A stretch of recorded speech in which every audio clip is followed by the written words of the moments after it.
దేహము ఎవరి వలన వచ్చింది? మా అమ్మకు అన్నదండి, మా అమ్మ కడుపులో నుంచి నాకు వచ్చింది అనుకుంటున్నావా? నీ తల్లి కడుపులో అసలు రూపించింది ఎవరు? నీ తల్లి కడుపులో నీకు అవయవాలు ఇచ్చింది ఎవరు? నీ తల్లి కడుపులో నీకు రూపం ఇచ్చింది ఎవరు? అవయవాలు తయారు చేసింది ఎవరు?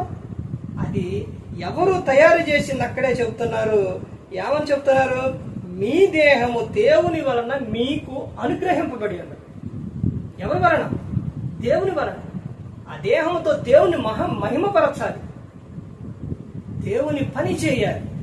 కానీ ఈ రోజున దేహంతో ఏం చేస్తున్నాం? పాపం చేస్తున్నాం, దేహాన్ని పాడు చేసుకుంటాం, ఇష్టానుసారంగా తిరిగేస్తున్నాం.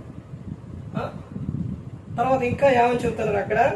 మీలోనున్న పరిశుద్ధాత్మక ఆలయమే ఉన్నదని మీరు ఎరగరా? మీలో ఎవరున్నారు? పరిశుద్ధాత్మ. ఆ పరిశుద్ధాత్మకి ఏమై ఉన్నది? నీ దేహం ఆలయం, ఆలయమై ఉన్నది. ఆలయం అని నువ్వు దేవుని పట్ల భయము భక్తి కలిగి ఉండాలి. దేవుని నువ్వు మహిమపరిచే విధంగా ఉండాలి. ప్రతి ఒక్కరు గమనించుకోవాలి. ఎవరు కూడా నశించి నరకానికి వెళ్ళిపోకూడదని యేసుక్రీస్తు ప్రభువారు ఈ లోకానికి వచ్చి మనందరి కోసం సిలువలో ఆయన ప్రాణాన్ని పెట్టారు. ప్రతి ఒక్కరు కూడా దేవుని యందు భయభక్తులు కలిగి పరిశుద్ధాత్మ మాట ఇంటూ హృదయ శుద్ధిని కాపాడుకుంటూ క్రీస్తుని పోలి నడుచుకున్నప్పుడు ఈ లోకం విడిచినట్టు పరలోకానికి చేరుకుంటారు.